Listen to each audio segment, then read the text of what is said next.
Good to be here with all of you this evening. So nice to be with you. So I'm going to invite you just to find your seat and get comfortable.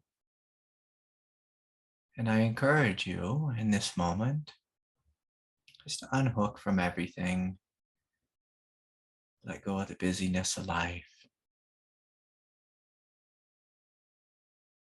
And in an innocent way, a humble way, let us invite the grace of God to come into our lives.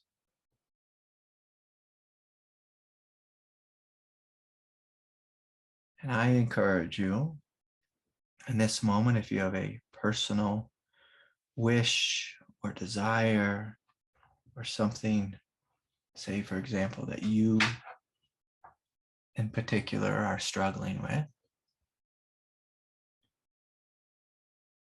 to speak to God about it, to ask for some support. Like for me, with me, for example, still having a lot of trouble with my health and breathing. And so I'll say, Lord, will you come into me and bless me with greater health, help my body so that it can heal, so I can breathe more fully. Give me support, living my highest life, my highest life. Give me the strength to be a patient, loving Father and shine your light through me in this world, in this moment.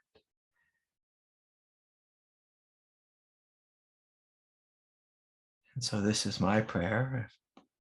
I call upon God and I already feel some grace pouring into me and that I'm being met with his love. My prayer is heard. And so whatever it is that's happening in your life, in your world,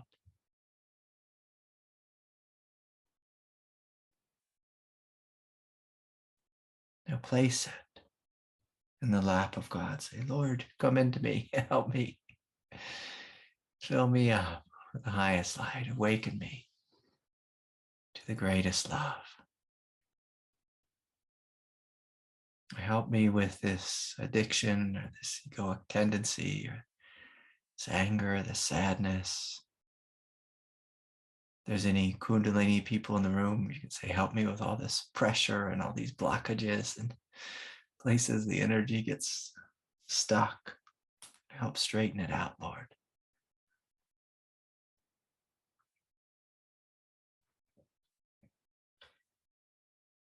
And so with God,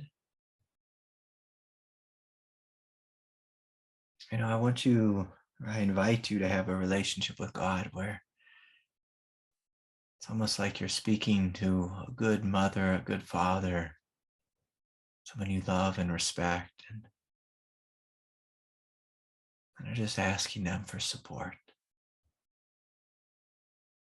And so prayer comes from a place of humility, a place of admitting that being human is hard, it's messy.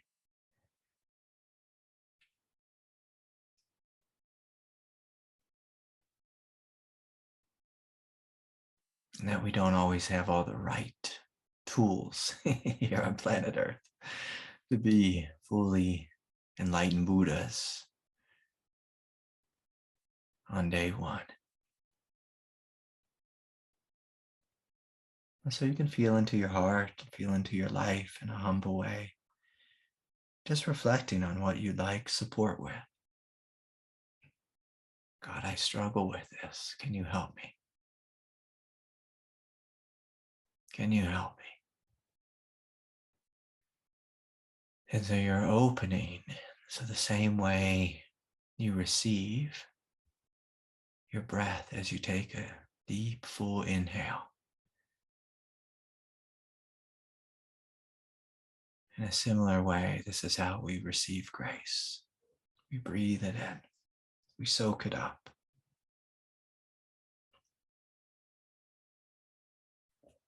And don't be shy. Don't be too, independent or idealistic. Thinking you need to become enlightened without God. Ask for God with whatever kind of help you need. I need help letting go of an old girlfriend or boyfriend or partner. For some reason I'm attached to this toxic relationship, whatever it is. I'm attached to this anger, my body for some reason gets stuck in loops of depression or anxiety. Thank God, can I have some help with this? And when you get into this mode of prayer, you see it's very similar to meditation. You're just open, you're receptive.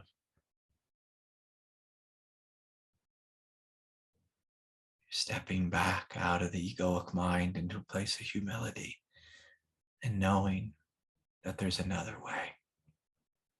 That there's another way. And so you can keep opening. I encourage you to stay open in this way. Someone sent me an email today, a question. Maybe it's the other day. Hi, Craig. Can you offer some tips for channeling the Divine Mother? And so channeling and prayer and meditation, it's all very similar. We're opening. We're opening. We're adopting a receptive attitude. And so that means that we have to be humble. And when I can remember when I first started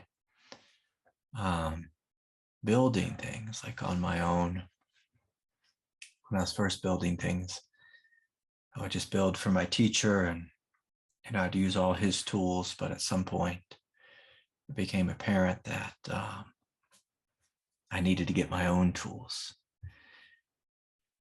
And, at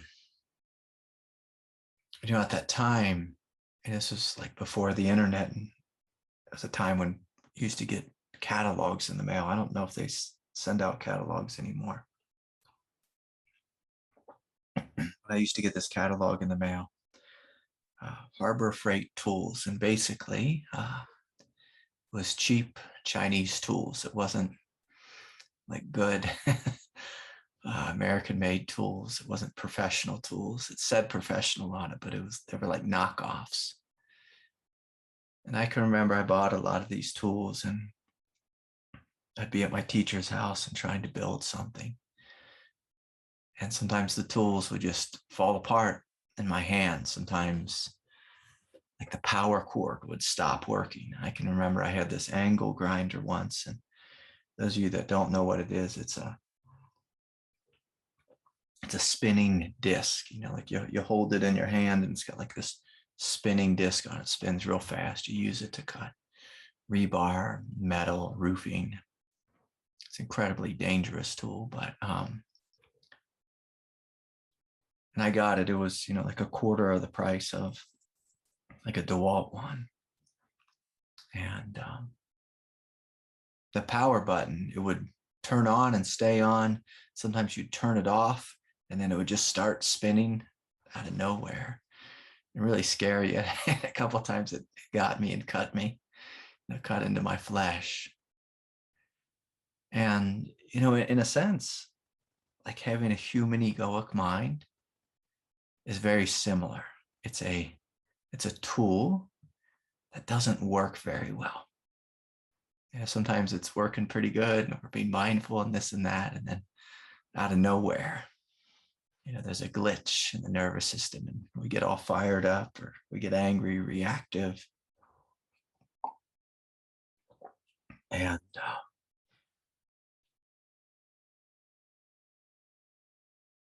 then oftentimes, like if someone like me, like when I realize I've gotten into a reactive state of consciousness, I often would fall on my knees and begin to pray to God. I need help. These tools, this mind I have, this emotional nature I have, it doesn't work very well. It's not, I can't keep it between the lines, no matter how much I try. No matter how much I try. I keep saying the wrong thing every time I see this person. They say something to me and I get fired up, and I say the wrong thing to them and they get fired up. God, I need some help. I need some help.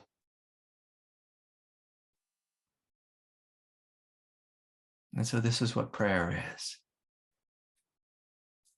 It's asking God for help. It's like, what I have, the tools you gave me, Lord, they're just not working. They're not working. They're not working. It's funny. I've told this story many times, but I'll tell it a little differently tonight. That my teacher lived on the side of a mountain, and he wanted to build a temple, or the Divine Mother came to him and said, I want you to build a temple. And so he walked to the property. We were actually walking it together. There was a lot of really good building spots. And there was one spot that was up higher on the mountain, like on this big lump of shale, which is a terrible thing to build on. And the Divine Mother said, I want the temple to be here. And I looked at my teacher and said, no, this is a terrible spot. Let's go down where the ground, like in the little valley of the land. The ground's really soft and it'll be easy to dig a foundation. My teacher said, no. She said, it's here. So this is where we're going to build it. And so I stood on this shale. So basically it's rock, but it's kind of flaky rock. And he gave me a rock bar, which is just, it's like basically a 6-foot steel rod. And it's a terrible tool if you ever have one in your hand. And he gave me that. And he said, here, just like start digging some footings for this thing. And it was just like taking a steel bar, and just slamming it into a rock. I was like, this is terrible. This is a terrible experience. This is going nowhere. And he saw, the blisters on my hand, and then I tore through some gloves. He saw, this is going nowhere. And so he said, Craig, go down to town and rent a jackhammer. You're going to start digging with a jackhammer, which is again a terrible way to dig. But an excavator couldn't have even done anything with it. It was either me and a jackhammer or me and some dynamite.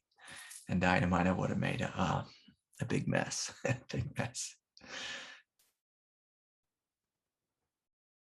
And so it's just having this humility. It's having the humility. And knowing, like, the tools we're given, that God has given us, they don't always work. They don't work that well. We're given the tools of an animal nature mixed with a semi-rational mind. Most people think their minds are very rational. But if you ever spend any time in meditation, you'll see that your mind is not very rational. It's just a little bit rational every now and then. And even a rational mind isn't the best tool. So when we listen to the Divine Mother, we want to channel the Divine Mother. We want to channel something higher, greater than the tools we've been given. We must surrender. So we have to surrender the tools that we have. Your thinking mind, your emotional nature, your beliefs, or your politics, or your religion, or your dogma. Sometimes we have to surrender the way we want our children to be, the way we want our partner to be. It doesn't mean you stop loving them. It just means you have to surrender. You want them to be different. And so if you want to channel the Divine Mother, You have to let go of your beliefs. You have to allow your mind and your emotional nature to be empty. And most people I found they're really scared to allow themselves to be empty, which to me I always thought was really bizarre. I love being empty. It's easy. All that thinking takes a lot of effort. All that thinking that most people do.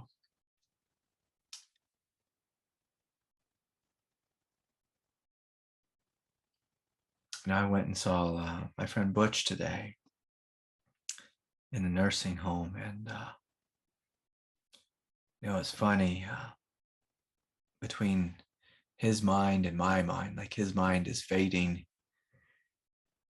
into emptiness, and my mind is pretty good at being empty. And two of us were trying to talk, and we had a heck of a time having a conversation about anything because there was so much emptiness there. And I was trying to help Butch with things. I told him if he needed some help with his paperwork or end of life stuff, I was kind of telling him I'd do my best to be there for him. And he'd get out some papers and start to talk about it, and he'd forget what he was saying, and I wasn't sure what I was asking because I haven't done too much into life stuff, and we just kept tripping over nothing, over nothing, and both smiling and laughing and just joking. And came to the conclusion that, well,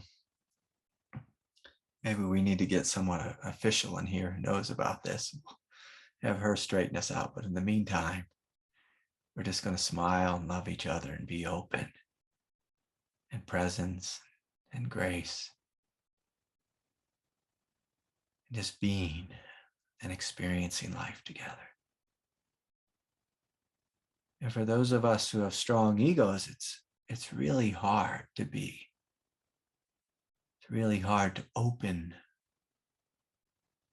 to something greater if you think you know better than the Divine Mother.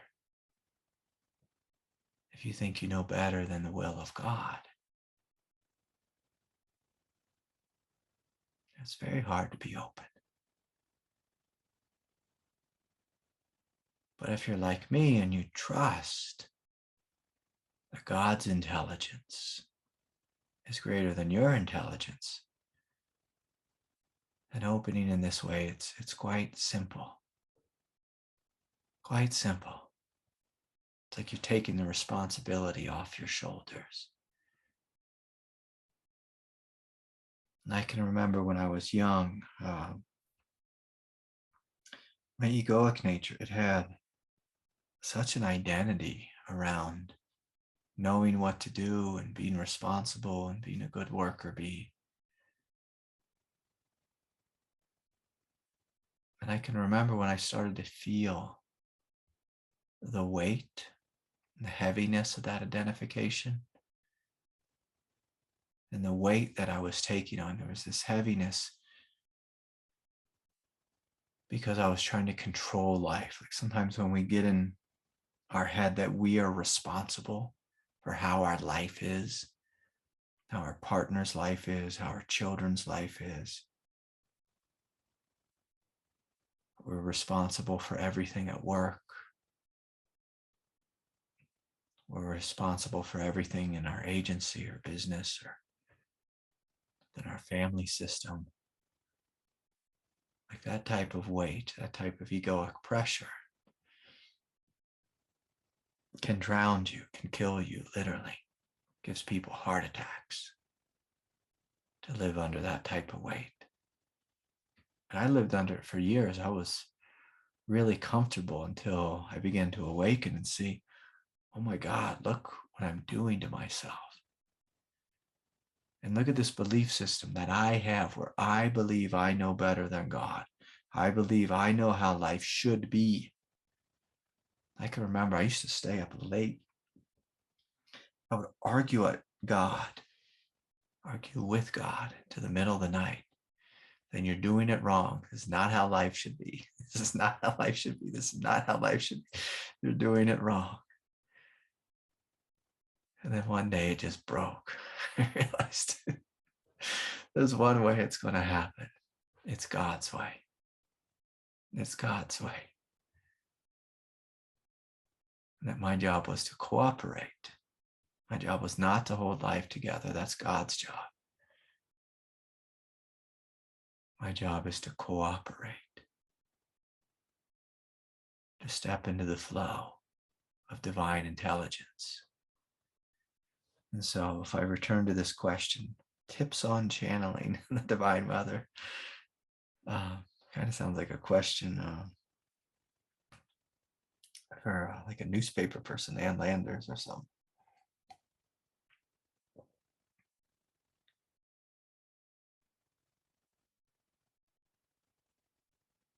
Oh, one of the tips, or one of the things we can look at and examine as well. Does my ego have an agenda? Which the answer is normally yes. Okay. Well, what is that agenda? And if I step back and just see my agenda, then maybe I see my partner's agenda or this other person's agenda or my coworker or colleague's agenda. If I see, okay, I have an agenda, they have an agenda. Okay. If we step back and then ask, well, what is God's agenda? And can we make room for this? Can we make room for this? Like, how does God want to speak through you? If God is too strong of a word, how does the intelligence of life want to speak through you, act through you, live through you? How does Buddha nature move in the world? Like, how would Buddha nature respond to this moment?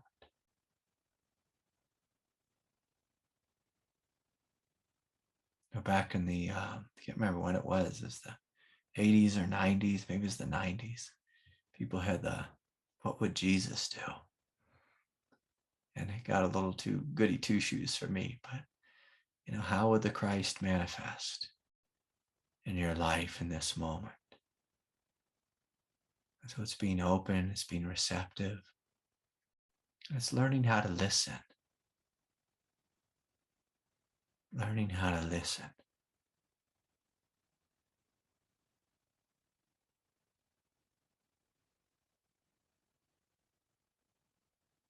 Most of us are plugged into, and we have the volume of our ego up on 10. So it's learning just to turn that down or step back out of that room and into a bigger room that's empty, that's humble, that's receptive. And you call upon life. You call upon your heart.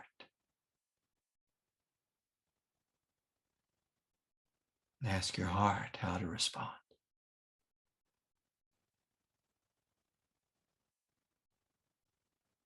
And so sometimes the doorway to the Divine Mother is through you listening, not to a heavenly voice from above, but rather the quiet voice deep in your chest or deep in your belly.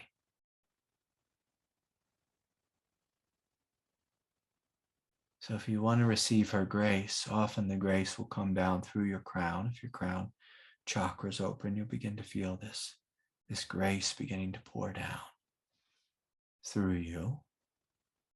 You feel a softness and openness. If your head's not clogged full of thoughts, it can come down into your heart, into your belly. And the thing with channeling the Divine Mother,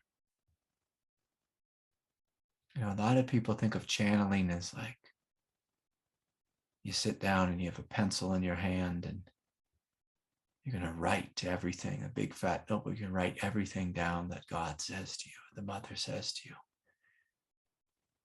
Normally, God doesn't speak books to us. God normally says little things.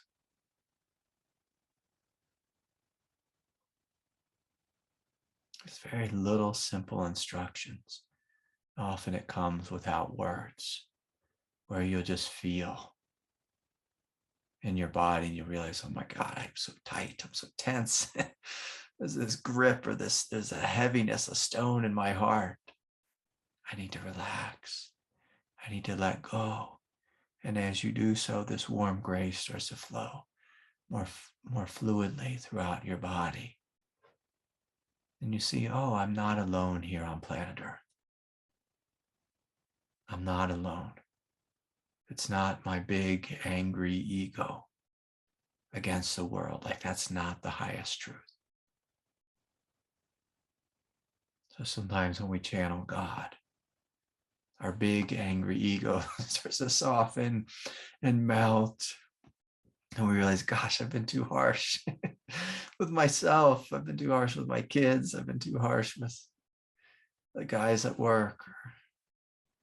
I've been too harsh.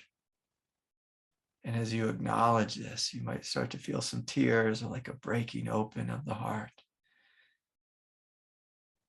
And then this deeper grace starts to make its way through your body.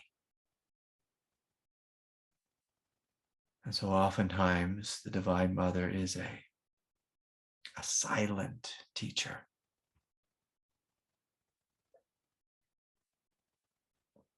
A silent teacher. And she speaks, again, not through words, but simply through waves of energy, inviting you to soften, relax, and to break. The Divine Mother, if you want to channel her, you have to break. And she's trying to break you down so she can break you open. She wants to break down all those egoic walls, all those defenses, all those guards, all that false independence and confidence and silliness that people, those fronts that people put up.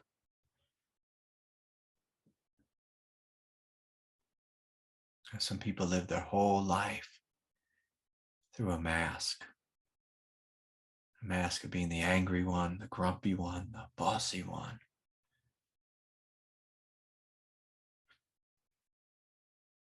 The scared one, the fearful one, the all-knowing one. That's a fun one that people play. Oh, that one gets a little sickening. I know everything. So the Divine Mother will come into your mask if you have a big one, a thick one. And she'll try to break it down, crumble it, because she wants to speak to the true you, not the false you. The false you doesn't speak the right language, doesn't speak the language of love. It speaks the language of fear or insecurity.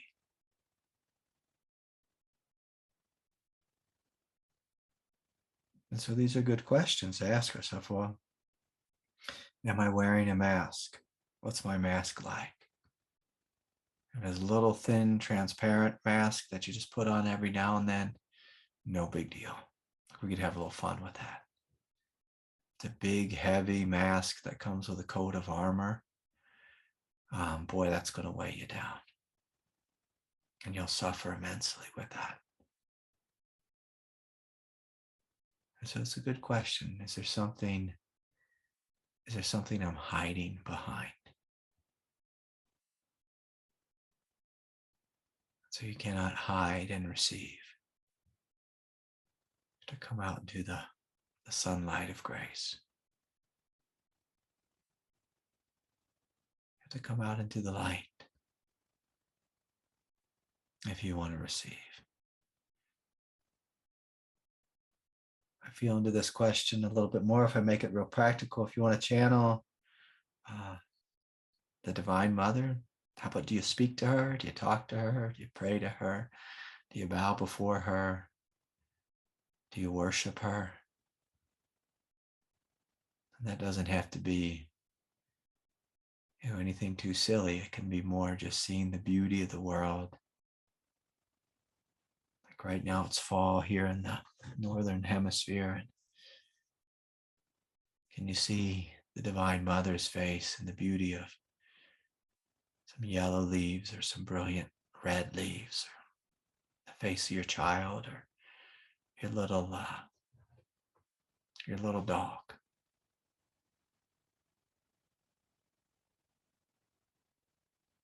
Or can you see the face of the Divine Mother in the clouds, in the sky, in the ocean? And can you smile at her beauty? Say, oh, Mother, I see you everywhere. I see you in the faces of the ones I love, the ones that drive me crazy. Like I see your hand, your will. And so if we want to channel her, we have to have a relationship with her. If we want to receive from something or someone some great force, we have to have a relationship. We have to be empty. We have to be humble. We have to know how to listen. And these are all the qualities of the awakened one.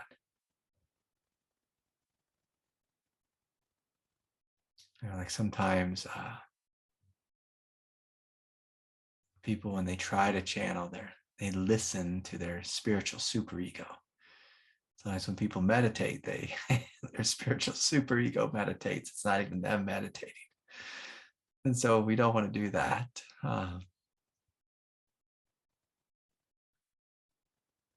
You come into the softness of your heart.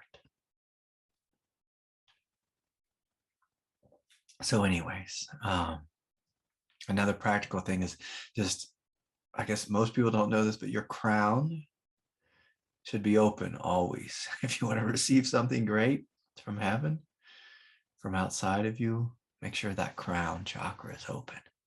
Your third eye is open. It'd be very difficult to receive if your crown's closed.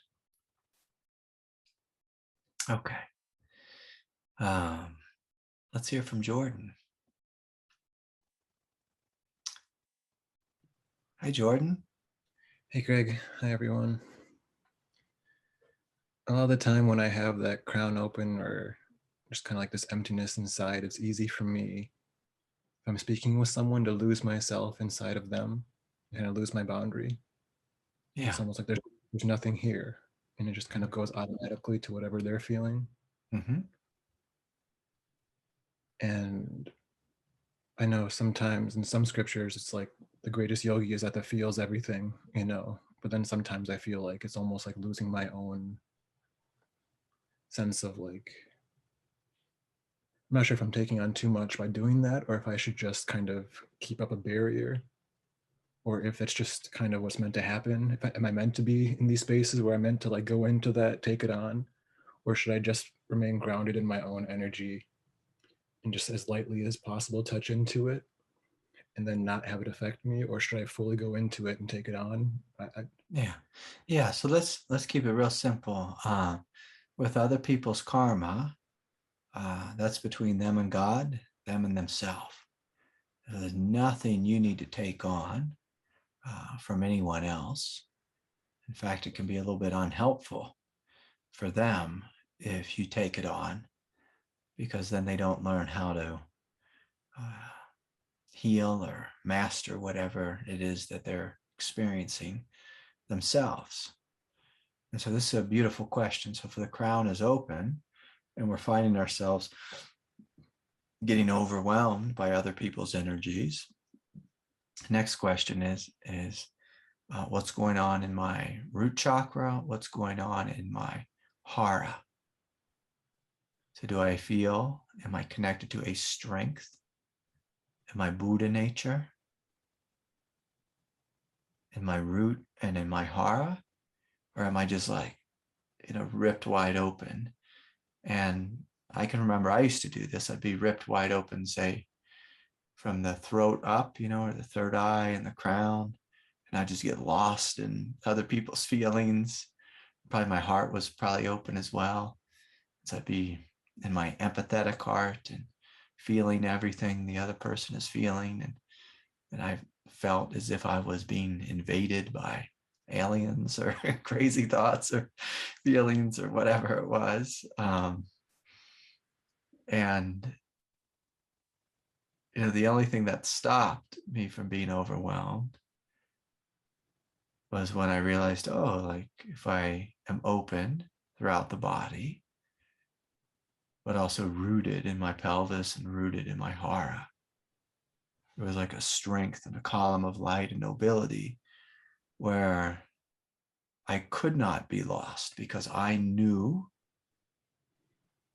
like exactly moment by moment who and what I am. I am this strength. I am this power. I am this clarity. This is me, and that is them. And them is not me. They are who they are, and I am who I am.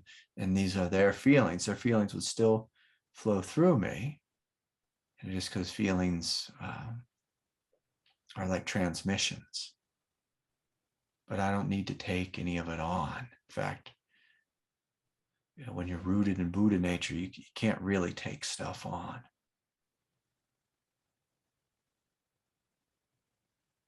And so does that, can you feel into that? Does that make sense what I'm saying? Yeah, I'm feeling into the vibe of Yeah. that as you're speaking. Yeah. And so it's a great, something to inquire into is like, where's my strength? Where's my power? Where's my strength and my power? And when you're connected to strength and power, like there's just a sense of mastery. It's almost, it starts to be more like the energy of a warrior, which is like, I know who I am. Like those people that are having their experience, and I am this. And again, it's like this thing isn't that thing, and that thing may be in the room and it may be flying through me, but I'm okay. Like what's here is okay. What's here is untouchable. And a fun question I used to ask myself, because I used to be so empathetic that I'm still crazy empathetic, but just the questions my teacher used to say, he'd say, Craig, can you discern your feelings versus their feelings? And just so I know, okay, what are my feelings? Okay. And then I just label it, like a good Buddhist. Okay, these are mine, those are theirs. But then I took it a step further. And, because I was just so open all the time, I asked, okay, if there's a lot of their feelings in me, can their feelings actually harm me? Like, can they actually harm me? Because the fear for most spiritual people is like, oh my God, I'm going to be overwhelmed. And it's true, you will be overwhelmed if you're not connected to Buddha nature. And what that really means is like, who is it that's being overwhelmed? Oh, my ego is being overwhelmed by their ego. Okay, like my individual egoic personality and psychological nature is being overwhelmed by their personal psychological nature. Okay, that means I'm not in truth. But if I stand in my truth and my power, my dignity, like the dignity of my divinity, I can't be overwhelmed. I can feel a lot. Like, wow, there's a lot of feeling here. Whether it's tears or rage. And, I've had people spit fire at me before. And I noticed, okay, like my egoic nature flinched a little bit, got a little scared, rightly so. The person was spitting fire. But when I was resting in my Buddha nature at the same time, I realized, but it can't harm me. Like feelings can't harm me. And even if I get punched in the face, like it'll hurt in a physical way, in a body way, maybe even in a psychological way, like, oh my God, the person's coming after me. But in a Buddha nature way, like, can they harm me? Was a question I sat with for many years. No. Like their feelings cannot harm my Buddha nature. And so if I am being harmed by them or overwhelmed by them, it's a sign that I'm in my egoic nature. And that's good. That's good for me to know. It's like, oh, like I'm in my sensitive, my hypersensitive, spiritual, empathetic, spiritual superegoic nature. That's a mouthful, but like I'm in that part of me. I'm not in this deeper part of me. And if you're ever around the great master, and you see, like sometimes people will come at them, or crazy things will come at them. Like crazy things will show up in satsang every now and then. And if the individual is rooted in true nature, they're not really moved by the craziness of what's happening in the room. And there's just a sense of, okay, like I'm okay, and because I'm okay, I can actually respond to the person with love. And that's much more efficient in healing or helping with another individual than taking on their karma. Taking on someone else's karma is very inefficient for you and for them. It tends to backfire. If we were AA people, oftentimes we call it enabling. Like we're kind of enabling the other. But when you're resting in true nature and your hara, and someone's throwing all their wildness at you, whether they're conscious or unconscious of it, they're energetically vomiting. And you show them that you can stay in true nature. And that doesn't mean you have to be some aloof, silent Zen robot. There can still be plenty of love and heart there. And when you show them that you can be with them fully from this place, the vibration in your belly starts to wake up that same Buddha nature in their belly. And then they have a foundation that they can begin to build upon. And so, beautiful question, Jordan. Anything else around that? I think that's the main gist of it. The only other thing I can think about that I'm working with is like, I read the Tao Te Ching a lot, and it's a lot about, like this almost like this yin receptive energy. Yeah. And like thinking like this silent presence that's easy to drop into is beautiful, and I feel very peaceful in that. And then sometimes in the world too, I get into this almost like very powerful feeling, like dynamic energy, and it's almost like I feel like just bursting with energy, Yeah. and there still can be peace and calm in that, even in that like wild energy. Yeah. It's a different form, and so it's hard for me to know at times if that's just too much and I should just kind of center back down to quiet, calm stillness, like very gentle. Too It's much just for what or for who?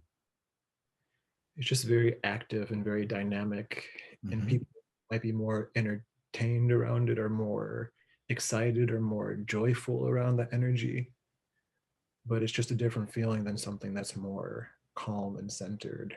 Mm-hmm. Yeah. Yeah. It's hard for me to feel if it's something that's inauthentically I'm going into, or that's just something I know that's another form of my personality. Because when I think back to like my younger childhood years, it was more like this gregarious energy, people around me. And Yeah. so I'm kind of stepping too much into like a spiritual ego by trying to be very calm and silent all the time, or allowing that, Yeah. or if I kind of have more this like dynamic energy Yeah. through it. Yeah. Yeah. Well, of course, the answer is both. And I encourage you to play with it. Most spiritual people are terrified of coming forward. They get very comfortable being silent. Like I was really silent for a long time. And I realized I was not, starting to like stall out on the spiritual path, because I kind of mastered the silent receptivity thing. And I realized, most of my steps going forward Or was that very thing? It was coming forward, coming out into the world, allowing this dynamic energy to flow through me. And if we look at like the first question that came forward, about channeling the Divine Mother is very dynamic. She's creative, she's brilliant, she's intelligent. As she gets in the mud, she plays with life. She builds, she creates, she destroys sometimes. For the energy of like the Divine Masculine, it's kind of silent and receptive, just vibrating light and emptiness. And so, what's healing for that part of you that wants to come forward is for you to also hold that space of receptivity where you are listening to your highest self. And so it's a matter of discernment. Like, is my highest self coming forward? Or is this just my ego having a good time? And it can be helpful just to relax any judgment of ego. Just kind of let this energy come forward and just see how it plays. See what it wants from life. See how it wants to give and how it wants to share. And there might be voices there saying, oh, is this too much? Or can I be this big? It's like, yeah, God is huge. It's huge. It's massive. It's dynamic energy. It fills the empty universe with light. So can you let yourself be big? And if you're open, just gently listening to your heart will tell you when your spiritual ego or your regular ego tries to co-opt the energy. It'll just gently say something like, oh, no, not that way. This way over here. This way over here. And if you do go the wrong way and get a little too wild or narcissistic or attention seeking or whatever it is that people do, become a showman or to quickly forgive yourself. You're like, oh, I just got a little carried away there, and smile at the character of being human. And, if you don't judge yourself harshly, it's very easy to fluidly kind of bounce back into the dynamic flow again. If you judge yourself very harshly and say, okay, now I have to do penance and spend 15 hours in silence because I was a bad little boy, your path goes really slow. But if you quickly forgive yourself for being human and allow your heart to flow how it wants to flow, then you're more likely to find this strength and power of Buddha nature, like this warrior energy that I'm speaking about, through giving yourself permission to be big, than if you just give yourself permission to be silent. Because the energy of the heart, it's massive. It's like a mountain range, not like one mountain, like a mountain range. It's huge. And you have to kind of let, the superego relax a little bit with all its rules to discover, this Buddha nature. Like a lot of times warriors don't necessarily follow the rules of society. They follow this deeper code, this deeper calling.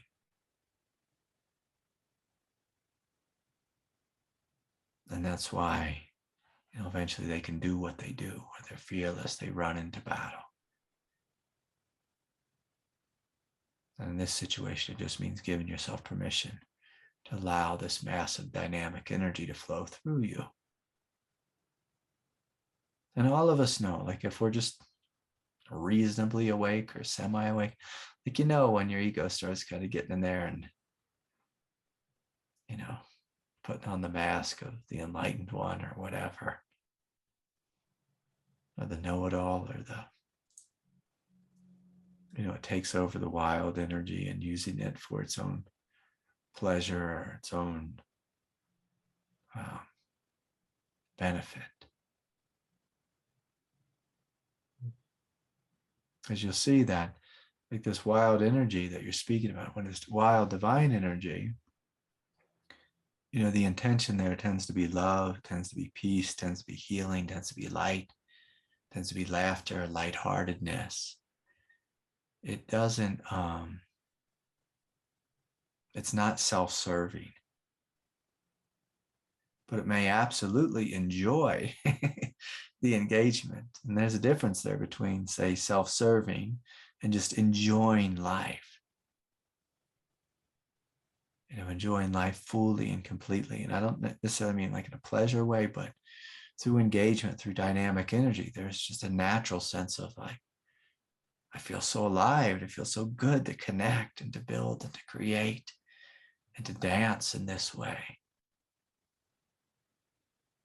And that's, what the Divine Mother is about. Building and creating and giving birth and inviting new possibilities and potential to come forward. So I encourage you to play with it.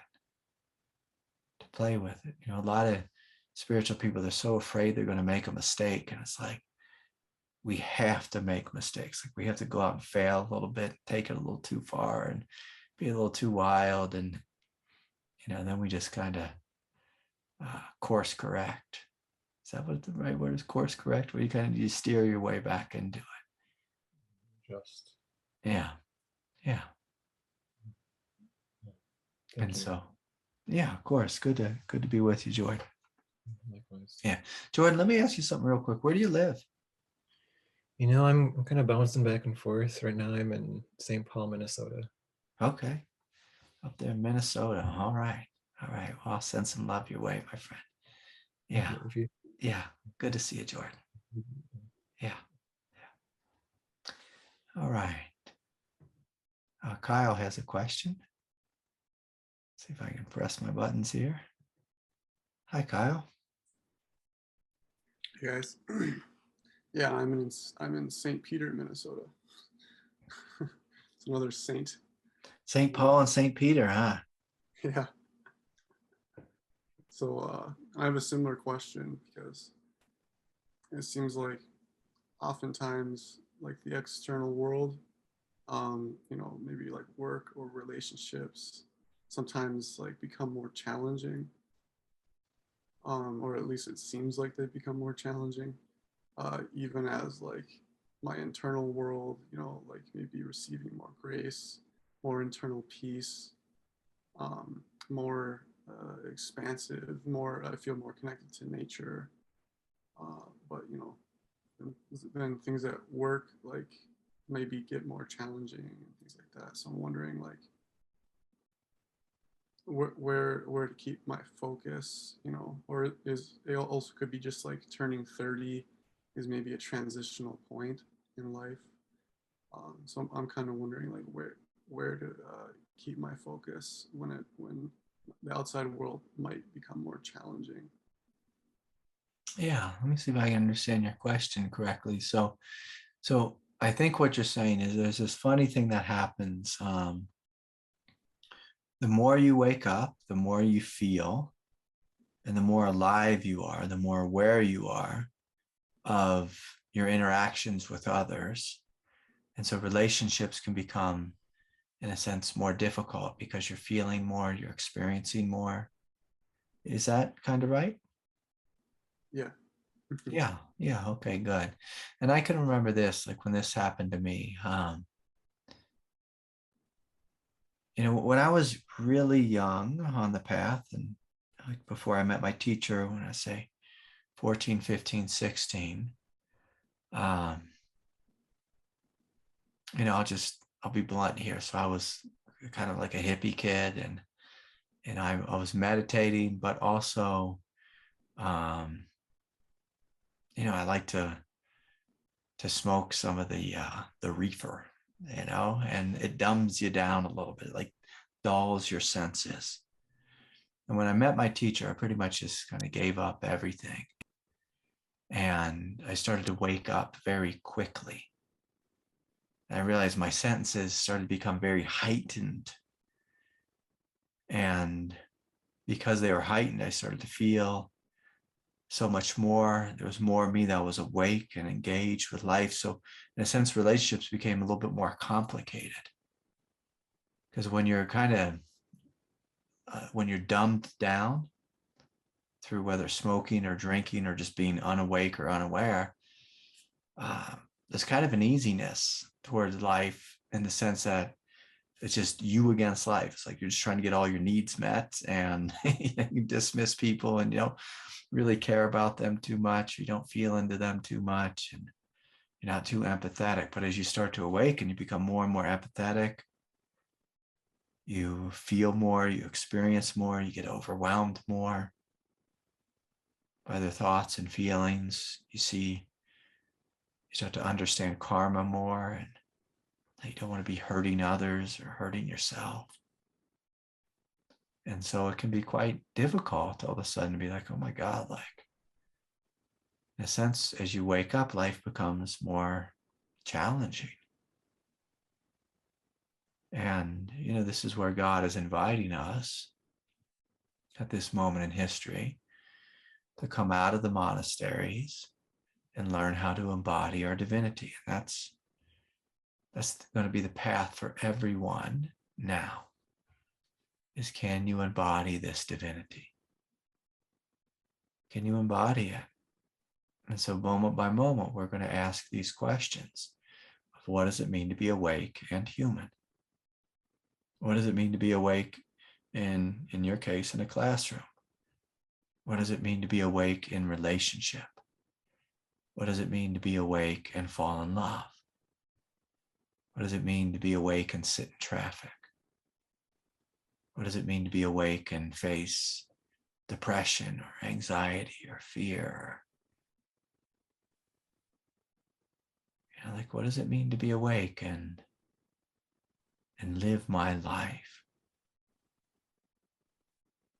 And so through asking this question moment by moment, and we're calling upon support, like I would always ask God, in your situation, like I would go, like every day I'd drive into work and say, God, will you teach through me? Will you speak through me? Will you take care of these kids?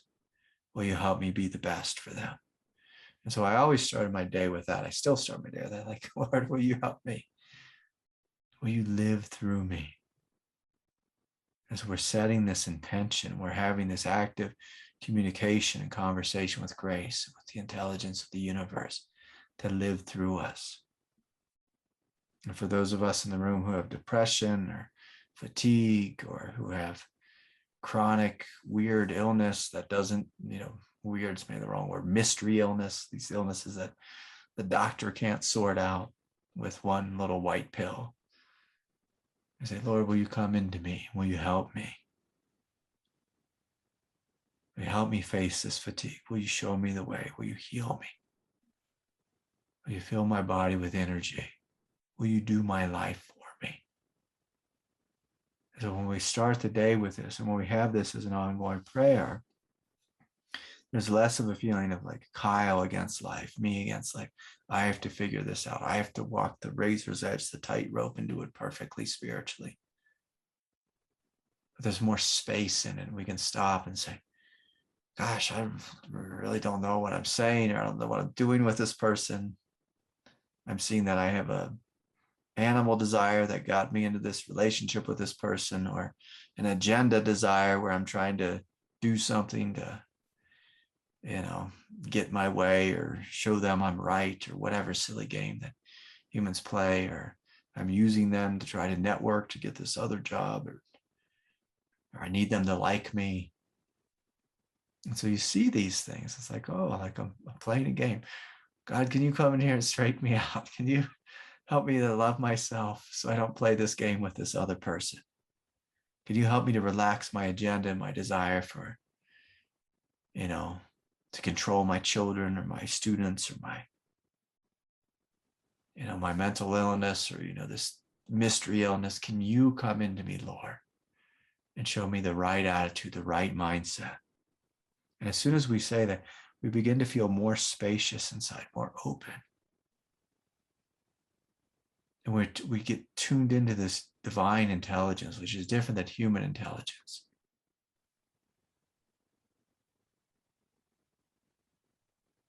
Human intelligence will say, do this thing and use this person to get what you want. Or human intelligence will say, I'm not allowed to speak anymore because I'm spiritual. I'm supposed to be a monk, but I'm a school teacher. And that's not going to help you when the spiritual superego is trying to tell you you're supposed to be a monk when you're working in the public schools. The different question is Lord, will you give me the strength to show up as love? Will you shine your heart through me? And what you'll notice is when we start to set these intentions and say these little prayers, or invite the Divine Mother to live through us and to speak through us, we begin to have different thoughts in our consciousness. We have access to different realms of divinity. And these realms of divinity, if you pay attention to them, will start to give birth into your life, into your world, into your classroom, into your relationships.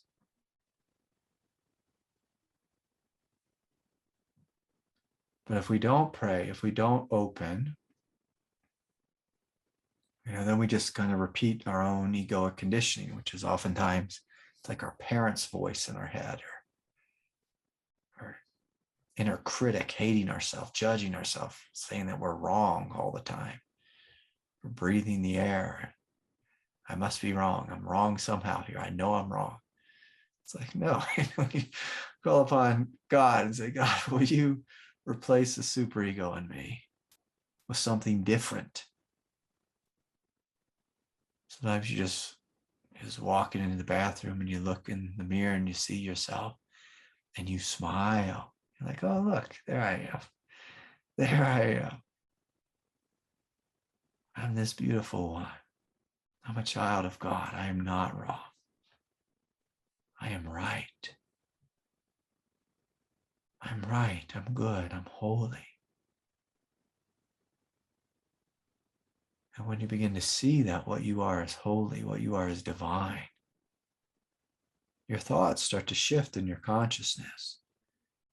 And the way you interact with others it's much more sweet. It's much more fluid. There's less agenda there and doing and pushing. There's a gentleness there. I don't mean a holier than thou thing. That's a disease. When holiness is there, you start to see people truly. You start to fall in love with everyone and everything.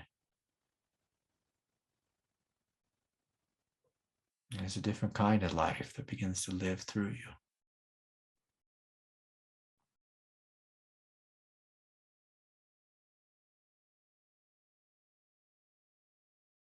And it all starts with us just acknowledging, like, gosh, what I'm doing isn't really working. It's kind of awkward, or there's heaviness, or I feel so much division between me and life. There's so much self-consciousness here, or whatever it is. There's a wall between me and life. And what happens if I let go of the walls? When you let go of the walls, you start to experience what Jordan was speaking about. It's like, oh, you start to feel and experience a lot more space. If you're in a dynamic environment, a lot more feeling. And again, if you're rooted in true nature and you're calling upon grace, then we start developing this thing called mastery.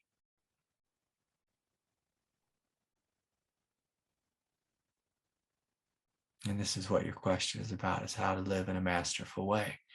The basic thing I could have said is you surrender your mind and invite a higher mind. You surrender your thought and invite a higher thought. You surrender your will and invite a higher will. And see, I encourage everyone just to play with this a little bit. Like, most of us are old enough where we should be sick of our own thoughts by now. It's like, damn, these thoughts. It's like same damn thoughts every day. Every day. Like, let's get some new thoughts in here. Let's get some intelligence in here. And I don't mean, intelligence from reading the dictionary or studying your biology book. We're inviting the intelligence of God to flow through you. And so if you want to make that transition from your old, stale, dead, habitual thoughts into inviting divine thoughts to come into you, this is going to be through the doorway of lightheartedness. You have to be willing to surrender that which is stale and dead and habitual. Be like, my gosh, I've thought this thought 1,000 times. It's gotten me nowhere. All right, let's try something new. Let's try something new. There has to be kind of like a childlike innocence and humility and playfulness to mix it up a little bit. If you have a stale, mean, grouchy critic, it's like, oh my God, I can't do that. I can't do that anymore. I just can't play that game anymore. I want to play another game. Let's play another game. And so this is what we're inviting. We're inviting God, or something greater, to flow through us. And so we have to become disinterested in our past, very interested in something new.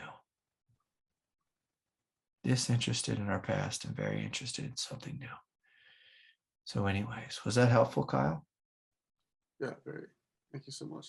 Yeah, anything else? Did I miss anything? I'm not sure if I went off on a different angle. Perhaps one thing I was thinking of is like with the force of evolution in my own personal life, that must be connected to, obviously the evolution of everybody else. Mm-hmm. Maybe that's like tearing down my walls, Yeah. and like opening me up to everything else. Yeah. And so, one of the things that I see with you, Kyle, is you have a real dividing line between, say, your personal life and your spiritual life, between the worldly and the spiritual. And I wish I had like one of my erasers, one of my daughter's erasers.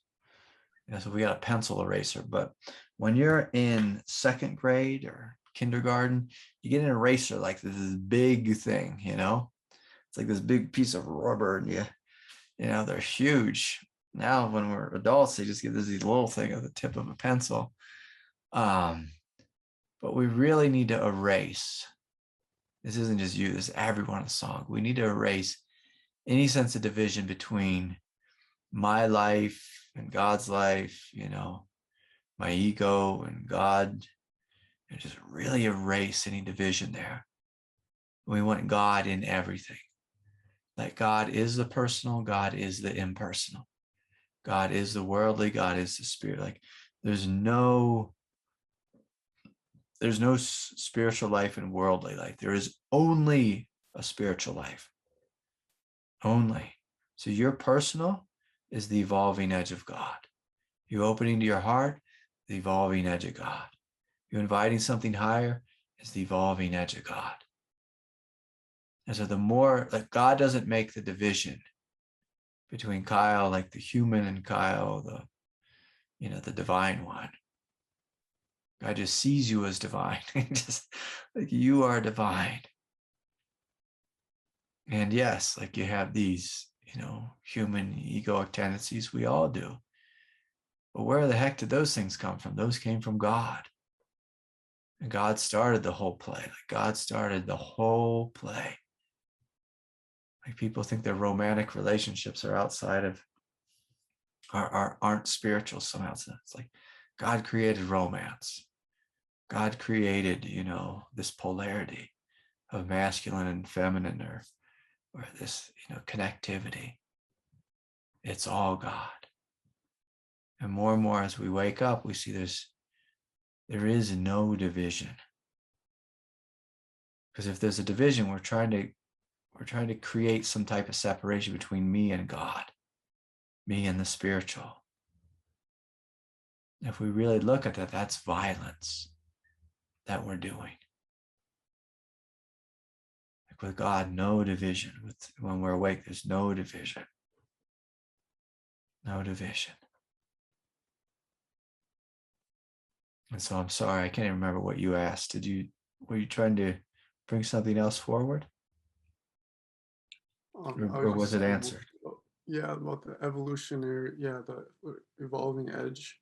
Yeah. Yeah, could you speak more what that means, like being on the evolving edge of God? So anywhere where you're taking your next step, anywhere where you are choosing a higher life, that's God choosing the higher. That's God choosing the higher. And anywhere where we choose the lower life, that's God choosing habit. And so there's two forces in this universe. There's the force of habit that keeps the world together. Like that's like gravity. That's a repetition of your cells. So like, if you didn't have the force of habit in your body, your cells would all just kind of, do their own thing. But it's good for a hair cell to stay a hair cell, not, habitually recreate itself as a brain cell, then a bone cell, and that's kind of what cancer does. It does its own thing. So we need to have the force of habit. It's not bad. It's not wrong. But we see with our own psychological nature that, some of the habits are a little bit stale. Like some of them we've outgrown. And so God gets a little bit bored with it and says, like, let's have something greater. Let's awaken to something greater. And so like inherent in the nature of God is this thing that's just ever endlessly expanding and evolving. And so we push our limits in whatever realm it is, whether it's career, whether it's relationship. Like with relationship, we want more love. We want more connectivity. We want more juice. Career, we want more meaning and purpose and more, responsibility in the sense that we're serving more, we're sharing of our gift more fully. And so the evolving edge of God, it's like, God is vast, spacious emptiness. It's like the masculine side of God. But the feminine side is the evolutionary side. It's the creative side. It's a side that says, I'm kind of bored with just emptiness. Let's have some life here. Let's build. Let's create. Let's plant a garden. Let's grow beyond the old. Let's be better than how we were before. And so like inherent in God is this force that just wants to grow and expand and evolve. And we call that thing evolution. And it happens in us. And, it's innate, just like babies, they're just always growing and evolving. Adults, like after a while, you just get sick of being you and you're like, okay, I want to mix this up a little bit. I want to grow into something greater. It's hardwired into human nature. But when you start to see this, you see, human nature is not a bad thing. Human nature has the hardwiring of divinity. Like we naturally want to be good. We naturally want to be loving. We naturally want to share our gifts. We naturally want more love and more abundance. Not necessarily material abundance, but just abundance. Abundance of love, of light, of compassion, of friendship. And so we see that God in the form of evolution, it's throughout the entirety of our life. And the expansiveness of the internet is just like one, possibility of it. It expands just how cities grow and develop and how the world has changed. It's a movement of evolution. And just, like how you interact with your students. You might say like, I'd like to be a better teacher. I'd like to connect with these kids a little more fully. You might think that's a personal thing. You might say like, I'm a single, lonely guy. I want to know love. That's not an egoic thing. That's God in you, wanting to experience love in the form of you. And then you experience love the first time, you say, I'd like more of this. And I'd like it to be greater and more expansive and more inclusive. I don't want it just to be first chakra thing. I want to have all 7 chakras, centers involved. And to begin to see, oh, like evolution is inherent in life. Like it's always evolving. We can't stop it.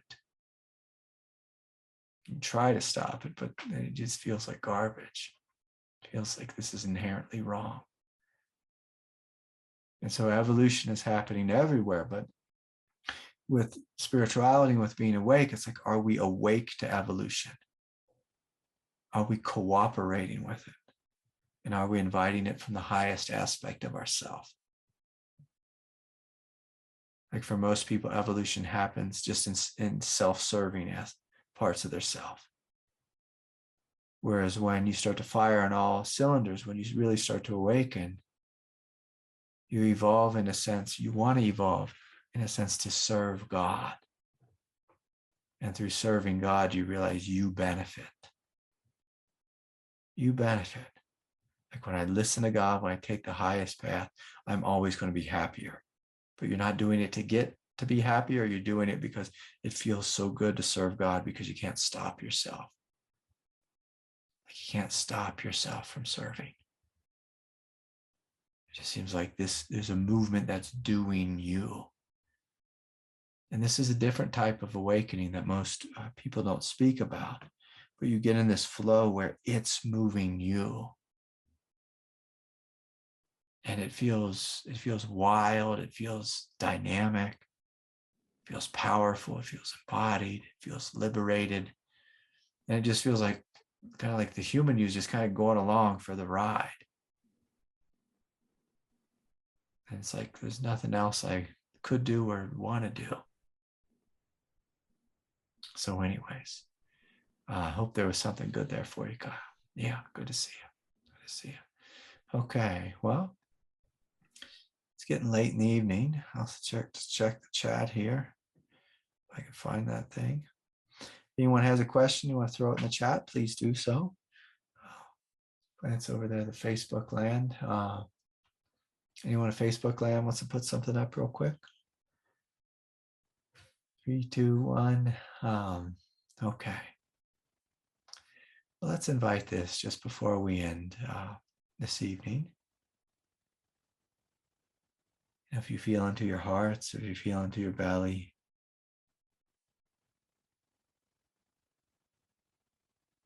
you soften, experience your own divinity. Or can you smile at yourself? Can you give yourself a pat on the back? Sounds a little silly. But can you just smile at yourself for being divine, for being the Holy One? Can you acknowledge that you are a child of God? Can you acknowledge that you are so utterly precious and beautiful? So utterly precious and beautiful. For some of us, that may be an ancient thought. Can't remember the last time we had that. Can you see that you are the Buddha? As you feel into your heart, as you feel into your belly, that your heart and the heart of God is one heart. Your goodness is God's goodness. God's goodness is your goodness. You see that you're not a little human thinking mind, but something much greater. What you are is pure, what you are is holy. What you are is absolutely divine. Despite the naysayer in your head, like despite the naysayer, you find this place of just quiet radiance. Smile and say, yes, I am good. I am beautiful. am holy. And so much love and respect to each and every one of you. So good to be with you tonight. We'll see y'all next time. Goodbye, everyone. Bye for now.